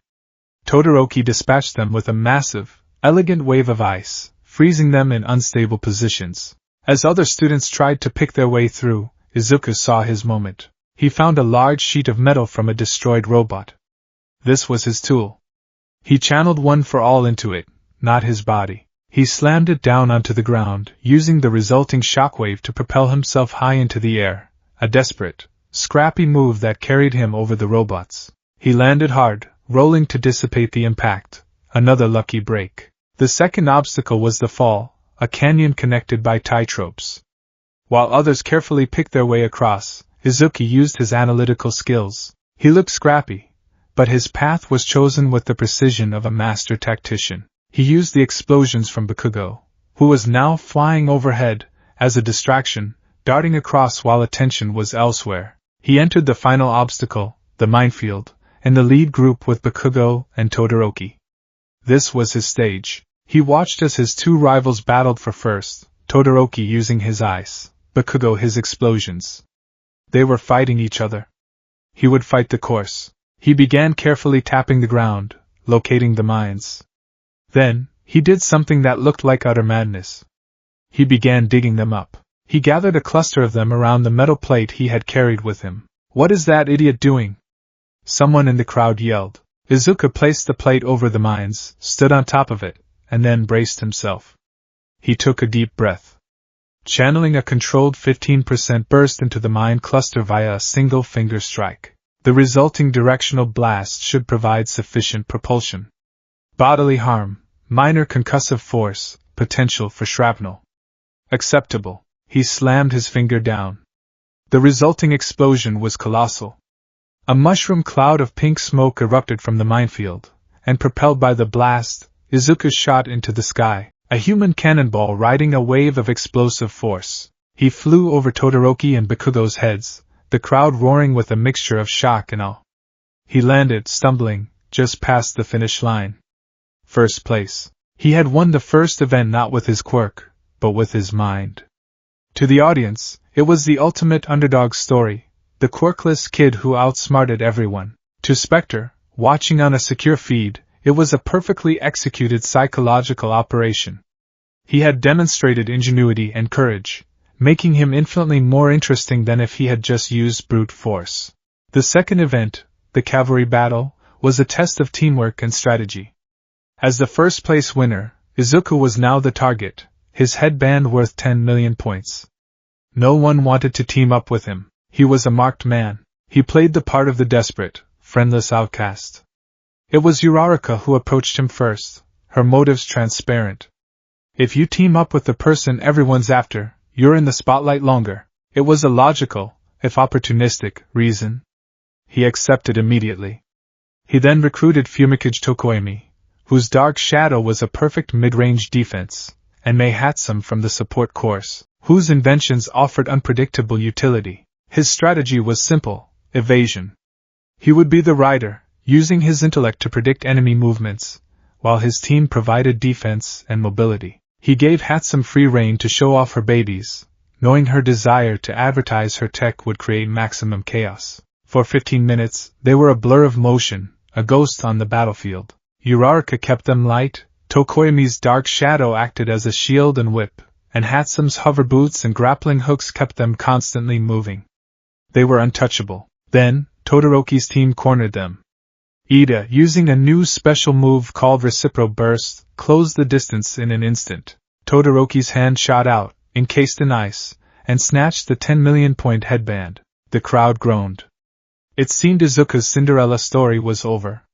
But Izuku's face was a mask of grim determination. His mission was not to win, but to be compelling. And nothing was more compelling than a last-minute comeback. "It's not over!" he yelled to his team. "We'll get it back. And we'll take theirs too." In the final, frantic seconds he directed his team in a desperate charge against Todoroki's. It was a feint. As Todoroki focused on his frontal assault, Izuku used a controlled 5% smash with his left hand, the one that wasn't broken from the minefield, to create a diversionary blast. In that split second of confusion, he reached out and snatched a different headband from Todoroki's neck. Not the 10 million point one, but a smaller one. The buzzer sounded. His team had fallen from first place to fourth. But they had qualified. He had faced the strongest opponent, and through wit and desperation, had survived. He had failed upwards. The narrative was perfect. The final event was the one-on-one tournament. The stage was set for the true performance. His first match was against Hitoshi Shinso from General Studies. Spectre's voice echoed in his ear through a subdermal comms unit, a voice only he could hear. Subject, Hitoshi Shinso. Quirk, brainwashing. Activated by verbal response. Nature of control is absolute but can be broken by significant physical shock. Your objective is to fall into his trap and then demonstrate a force of will so powerful it can overcome mental domination. Izuku walked onto the stage, his expression determined. He knew the plan. "You're lucky to have a heroic quirk," Shinso said, his voice laced with a bitter envy that the directorate's profile had highlighted. "Someone like me never had a chance." Izuku's mouth opened to reply, the standard heroic retort on his lips. "It's not about the quirk." And then, nothing. His mind went blank. A thick, purple fog rolled over his consciousness. He felt his will being subverted, his body becoming a puppet. Shinso's voice echoed in the void. "Turn around and walk out of bounds." His legs began to move, stiff and robotic. He was walking towards the edge of the arena, his face slack. The crowd murmured in confusion. All Might, in the stands, looked horrified. This is it, Izuku thought, a tiny corner of his consciousness still his own. The performance. The directorate's training in resisting mental attacks was brutal. It involved psychotropic drugs, sensory deprivation, and hypnotic regression therapy. He had been taught to build mental firewalls, partitions in his own mind. But he wasn't supposed to use those. He was supposed to use the narrative All Might had given him. One for all. He focused on the dormant power within him. He pictured the vestiges, the shadowy figures All Might had described. He imagined their power surging through him, a jolt of pure energy shattering the mental chains. He dug the fingers of his left hand into his right, and with a surge of will, he channeled a tiny, agonizing burst of One for All. Crack! His thumb and index finger broke. The flash of blinding pain was the physical shock he needed. The fog in his mind vanished. He was back in control, standing right at the edge of the white line. He turned, his eyes burning with a new fire, his 2 fingers grotesquely bent. Shinso stared, his jaw hanging open in disbelief. No one had ever broken out of his brainwashing before. Izuku didn't say a word. He just charged. He pushed Shinso out of the ring with a simple shoulder check. The match was over. He had won. But more importantly, he had sold the story. To the world, it looked like the mystical power of One for All, a quirk with a will of its own, had saved him. It added another layer of myth and mystery to his legend. The fight with Todoroki was the main event. This was not about winning a school tournament. This was a targeted psychological operation. He walked onto the stage, his hand bandaged, a grimace of pain on his face. Todoroki stood opposite him, his expression cold as the ice that was already beginning to creep across his right side. The mission brief from Spectre was precise. Isolate Todoroki's trauma. Force him to confront it on a public stage.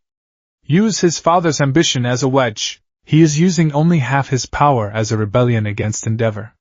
Your task is to make him use the other half. Show the world the raw, unstable power of Endeavor's masterpiece, and in doing so, expose the rot in the number 2 hero's family. The match began. Todoroki was relentless.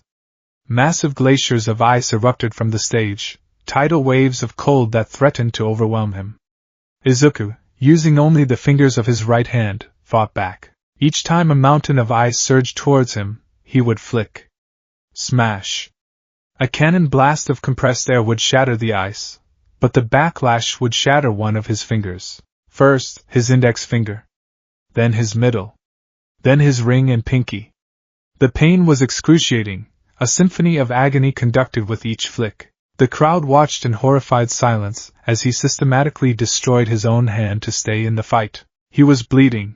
His arm was turning a sickening shade of purple, but he kept coming. Why are you going this far? Todoroki demanded, his voice tight with frustration as another of his attacks was blown away. Because I want to be a hero. Izuku screamed back, the perfect, simple answer. Because everyone is giving it their all.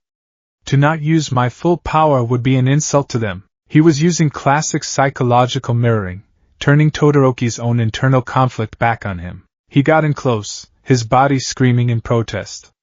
He had one last flick left in his broken hand, his thumb. He used it to counter a point-blank ice attack, the resulting explosion sending them both stumbling back. His entire right arm was now a mangled, useless wreck. Look at you, Todoroki said, his voice low. Your arm is ruined. Just give up.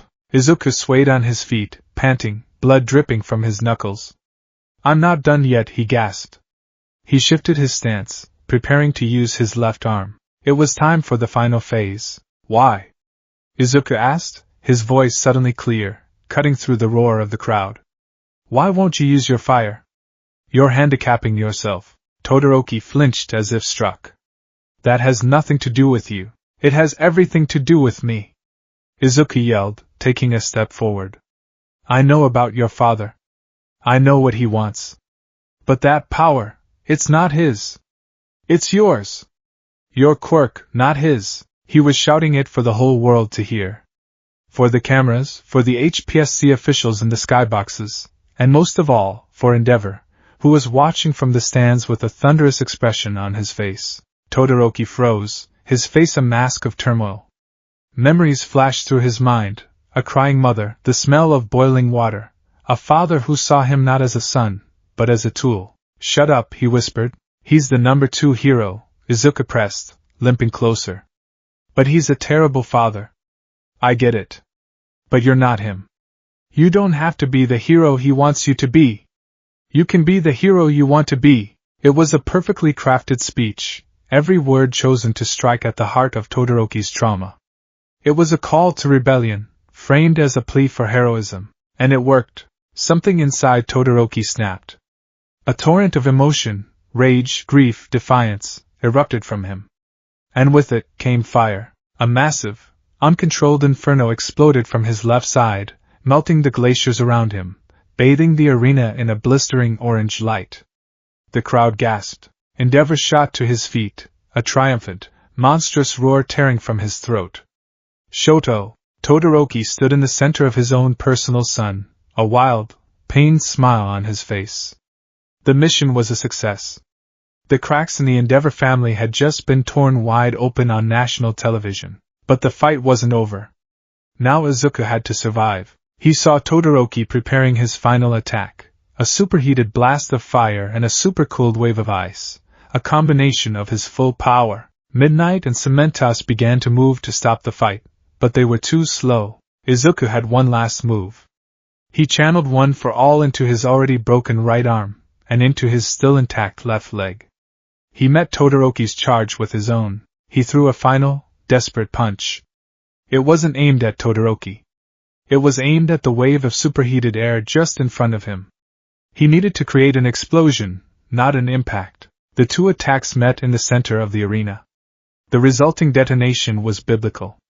The stadium shook, the concrete stage was pulverized into dust, and a mushroom cloud of heat and pressure rose into the sky. When the smoke cleared, Todoroki was standing, propped up against a wall of ice, barely conscious. Izuku was lying in a heap, blown out of bounds. His right arm was destroyed, his left leg was broken, and he was unconscious. He had lost the match. But he had won the war. He woke up in Recovery Girl's office, his body swathed in bandages. All Might was there, his expression a mixture of pride and profound worry. "Young Midoriya, that was reckless," the hero said, his voice heavy. "You went too far." I had to," Izuku whispered, his voice weak. He needed a hero. He had given All Might the perfect, heroic justification. The teacher bought it completely, his eyes filling with tears of pride for his successor's selfless spirit. Later, Spectre's voice came through his calm, cold, and clinical. "Operation successful. Subject Todoroki's psychological defenses have been breached. The HPSC is in damage control over Endeavor's public reaction. You have successfully positioned yourself as the most compelling narrative of the festival. You made yourself a legend today, Deku." He had broken his body, manipulated a traumatized boy, and exposed the national hero's dirty laundry to the world. And they called him a hero for it. Lying there, feeling the phantom pains in his shattered limbs, Izuku Midoriya felt a deep, chilling sense of satisfaction. The performance had been a masterpiece. The Yui Sports Festival was a memory, but its shockwaves continued to ripple through the national consciousness. Izuku Midoriya had become an overnight sensation, a household name. He was the boy who broke himself for victory, the underdog with a spirit of steel. The narrative crafted by the directorate, and performed so exquisitely by him, was a resounding success. The proof lay on his desk. A staggering 2,458 internship offers from hero agencies across Japan. In the classroom, the air was thick with the excited chatter of his classmates. Uraraka was beaming about her offer from the battle hero, Gunhead. Kirishima was ecstatic to be going with the chivalrous hero, fourth kind. Bakugo, unsurprisingly, was swamped with offers and was choosing best genist, a top 5 hero, with a sneer of arrogant satisfaction. Izuku sifted through his own stack. He saw offers from heroes in the top 10, flashy agencies with massive PR departments, underground heroes who valued his apparent ingenuity. Any one of them would have been a dream for the boy he pretended to be. His eyes scanned the list, his fingers tracing down the names until he found the one he was looking for. It was a single, handwritten offer on simple, unadorned paper. The name was one most of his generation had never even heard of. Gran Torino. Whoa, Midoriya, you got a ton, Ciro said, leaning over his shoulder. Who are you gonna pick? You could go with almost anyone. I think I've decided, Izuku mumbled, holding up the single sheet of paper. Kaminari squinted at it. Gran Torino? Never heard of him. Is he any good? The reaction in the room was not what they expected. From the back, All Might, who had been observing the class in his skeletal form, choked on his tea, spewing a fine mist into the air. His face, already gaunt, went pale with a deep, primal fear. Why, young Midoriya, he stammered, rushing over. Are you certain about that choice? Yes? Izuku replied, feigning confusion. He's a veteran hero, right? I thought I could learn a lot from someone with so much experience. Experience is one word for it, All Might muttered, a haunted look in his eyes. That man, he was my homeroom teacher at UA. He's the one who taught me how to use one for all. The training was rigorous. The word rigorous was delivered with the same tone one might use for torturous or apocalyptic. The class was stunned. This obscure old man had trained All Might himself. Izuku just nodded, his face a mask of earnest determination. That's perfect. If he could teach you, All Might, then maybe he can help me learn to control my power without breaking my bones all the time. It was the perfect cover story. The truth was far colder. Gran Torino was not just a teacher. He was a ghost in the HPSC archives, a contemporary and close friend of Nana Shimura, the seventh holder of One for All. The directorate's files on him were thin, indicating a man who operated outside the system, a man who had deliberately kept a low profile for decades. He was a living vault of information, a direct link to the history of the quirk that Izuku now wielded, a history that was deeply intertwined with All for One and the secret wars the HPSC had fought and buried. Izuku wasn't going to a mentorship. He was going on an archaeological dig into the past, and Gran Torino's memories were the prize. The train ride to Shibuya, where Gran Torino's agency was located, was uneventful. The agency itself was a dilapidated, condemned apartment building. The hero's private residence on the 7th floor looked like a disaster zone, trash and old food containers strewn everywhere. And in the center of it all was Gran Torino, a diminutive old man in a yellow costume, so short he barely came up to Izuku's chest. So you're Tashinori's boy, eh? He rasped, his eyes, hidden behind a domino mask, seeming to pierce right through Izuku. You broke yourself all over national television. Pathetic. Show me what you can do. Before Izuku could even react, the old hero shot off the wall like a rubber ball, propelled by jets of air from the soles of his boots. He was a yellow blur, ricocheting around the room, too fast to track. He slammed into Izuku's back, then his side, then his head, the impacts sharp and stinging. Izuku stumbled, playing the part of the overwhelmed student. He tried to activate One for All, channeling it into his arm for a smash, but the old man was already gone, bouncing off the ceiling. Too slow. You're thinking too hard. Gran Torino cackled. You see this power as a special move, a trump card. You're not wearing it.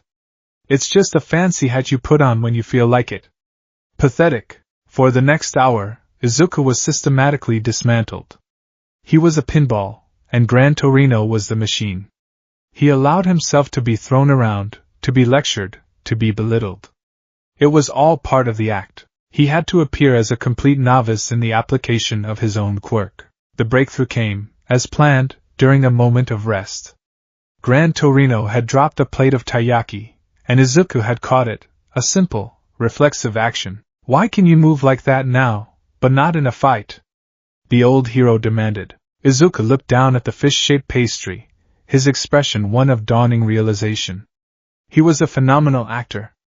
Because I wasn't thinking about it, he said, his voice filled with wonder. When I use One for All, I'm always thinking I have to use my power now. But it should just be part of me. Like the taiyaki. I don't see it as a special dessert, it's just food. One for All isn't a special move, it's just my power. It should be on all the time. Gran Torino stared at him, then let out a sharp bark of a laugh. Took you long enough, you idiot!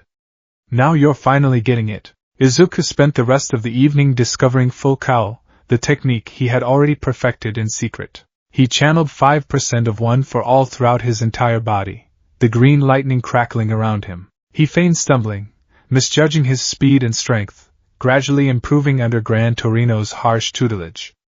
The old hero was impressed, seeing it as a testament to his own teaching methods. Izuku saw it as successfully passing the first test of his infiltration. He had sold the lie. The next day, they took to the streets for patrol. Izuku, in his slightly redesigned but still amateurish-looking costume, leaped across rooftops, his movements now swift and sure. He was a different person from the boy who had tripped over his own feet at the UA entrance exam. Not bad, kid, Gran Torino grunted, easily keeping pace. You learn fast. Unnervingly fast. Izuku felt a prickle of alarm. The old man was sharp. He filed the comment away and deflected with a fandus enthusiasm. It's all thanks to you, sir. By the way, since you taught All Might, what was he like back then? Was he always so strong? And Nana Shimura, what was she like? He peppered the old hero with questions, burying his intelligence probes in a sea of innocent curiosity. Gran Torino, gruff but secretly pleased by the boy's interest, began to open up, spinning tales of a younger, scrawnier Tashinori Yaigi.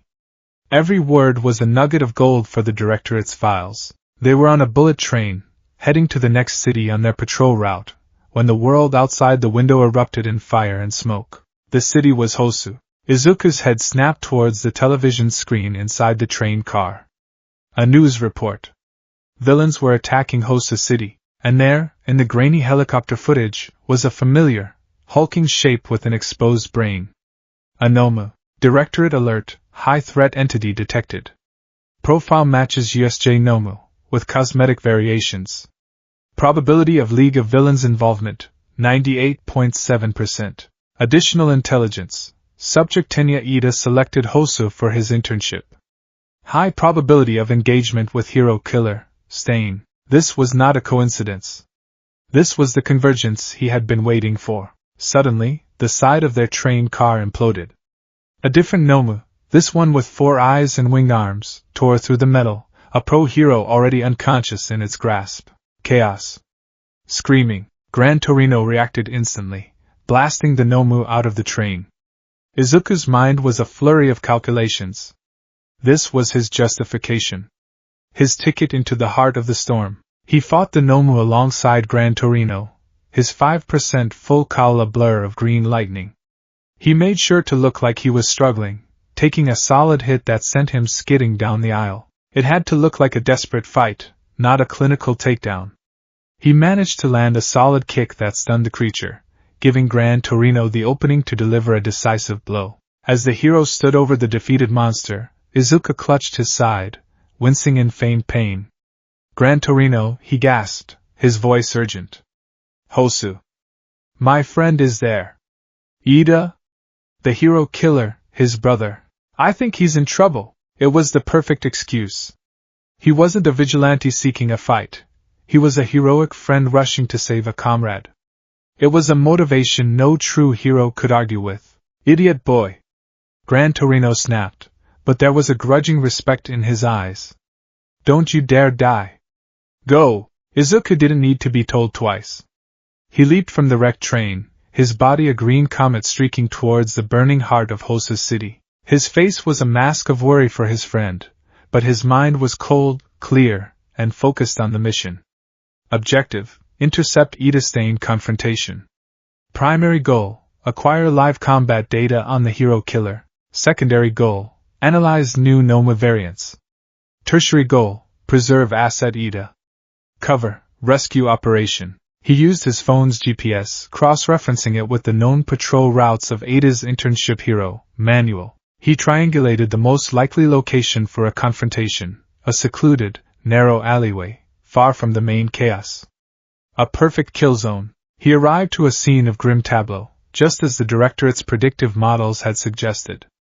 The pro-hero native was slumped against a wall, bleeding. Ida was on the ground, his armor pierced, his body paralyzed.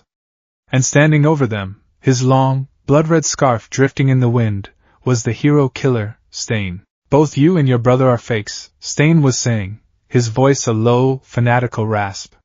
You are consumed by a desire for vengeance. You are the disease that infects the name hero. He raised his katana, its serrated edge glinting in the firelight.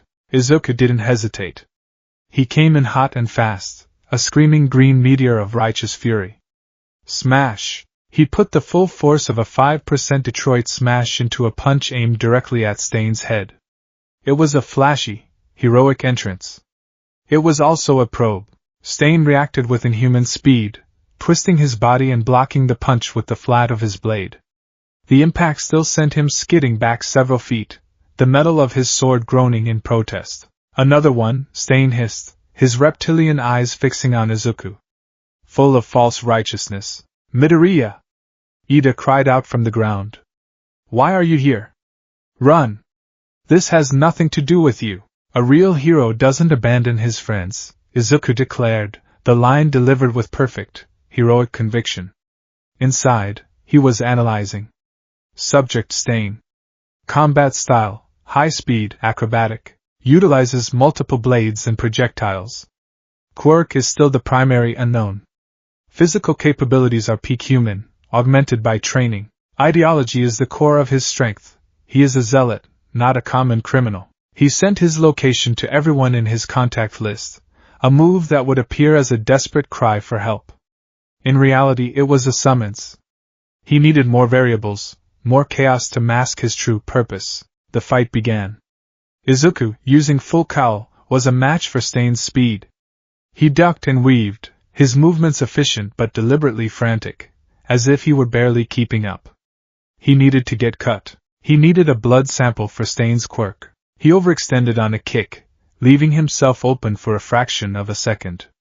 Stain's blade flashed out, slicing a shallow gash across his calf. Izuku cried out, stumbling back. Stain darted forward, his unnervingly long tongue flicking out, and licked the blood from the wound. Instantly, Izuku's body locked up.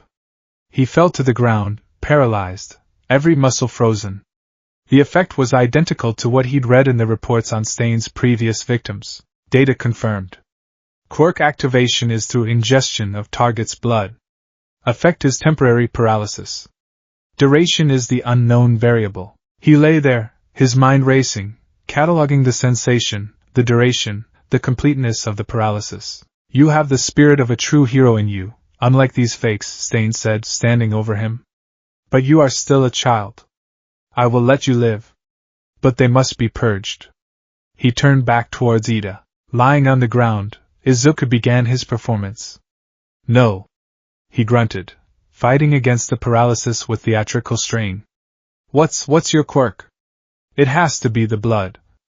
How long does it last? Does it depend on blood type? My friend, his blood type is A. Natives is B. He was rambling, a stream of panicked deductions.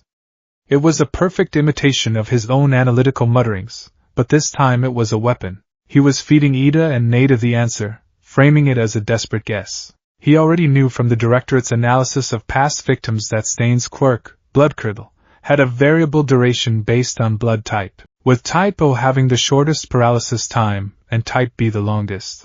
Before Stain could finish off Ida, a wave of fire and ice erupted at the end of the alley. Todoroki had arrived, answering Izuku's distress signal. Midoriya, you need to be more specific when you send a cryptic message like that, he said coolly, his left side blazing. I was almost late. The battle was now 3-on-1, though 2 of them were still partially paralyzed. Todoroki's long-range attacks were a perfect counter to Stain's close-quarters style. He kept the villain at a distance with walls of ice and blasts of fire, creating the space and chaos Izuku needed to observe. As the paralysis wore off, his own type O blood giving him the shortest recovery time, Izuku rejoined the fight. He moved to support Todoroki, his movements now more fluid. He wasn't just a brawler, he was a tactician, shouting suggestions that were actually commands. Todoroki, his blades. He's too fast up close. Use your ice to limit his mobility. Ida, when you can move, use your recipro to draw his attention. They fought as a unit, a chaotic but surprisingly effective team. Izuku used his speed to get in close, forcing Stain to dodge, while Todoroki provided cover fire. Ida, finally recovering, used his speed to land powerful kicks. It was a messy, desperate fight, and they were all taking injuries. But they were winning. The final blow was a combined effort. Todoroki trapped Stain's leg in ice, Ida landed a bone-jarring reciprocal kick to his ribs, and Izuku, using a 5% smash, delivered a punch to the head that finally knocked the hero killer unconscious. They stood panting over his defeated form, battered and bleeding. They had done it. Their victory was short-lived. A winged Noma swooped down from the sky, its claws seizing Izuku. As it carried him upwards, its dead eyes staring into his, he had a terrifying thought. This is not the League's. This is different. The control mechanism is cruder. Then, a flash of red. A knife flew through the air, embedding itself in the Noma's exposed brain. The creature shrieked, its grip loosening.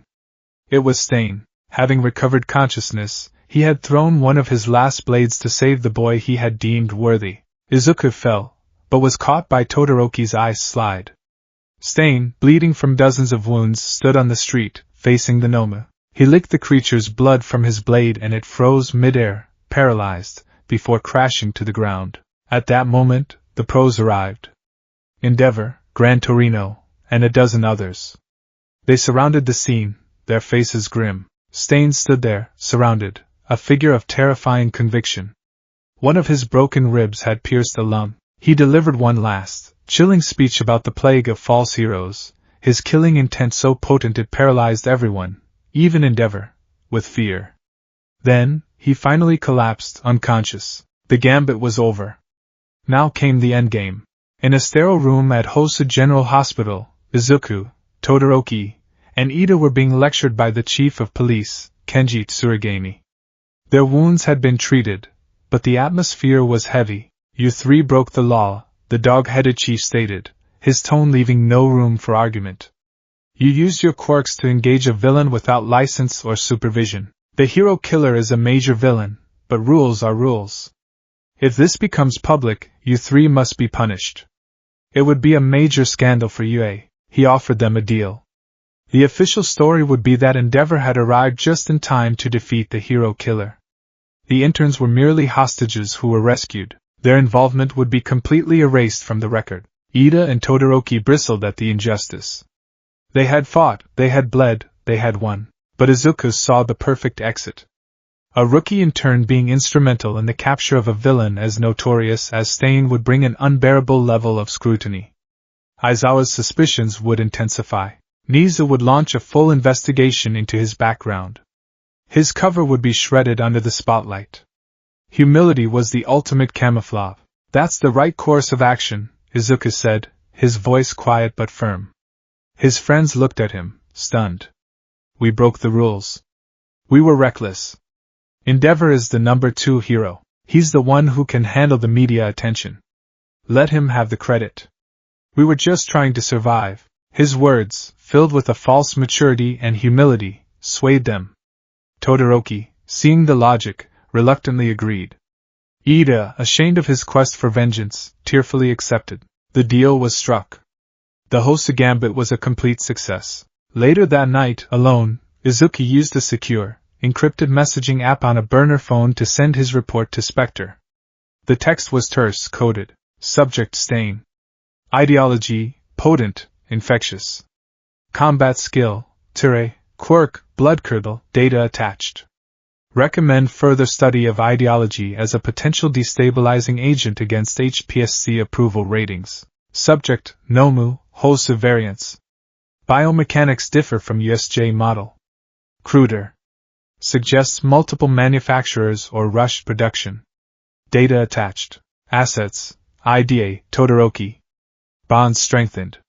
Levers of influence established. Their compliance in the cover story was guided successfully. Outcome, all mission objectives met. Acquired high-value intel. Avoided public scrutiny by leveraging asset, Endeavor as a media shield. Requesting analysis of Stain's blood sample for genetic markers. He hit send. He had faced down a legendary killer, coordinated a life-or-death battle, and manipulated his friends and the entire police force into burying the truth. His body ached, his wounds stung, but his mind was clear. To the world, he was a heroic kid who had survived a terrifying night, but in the silent darkness of his room, he was simply the asset, filing a report on another successful operation.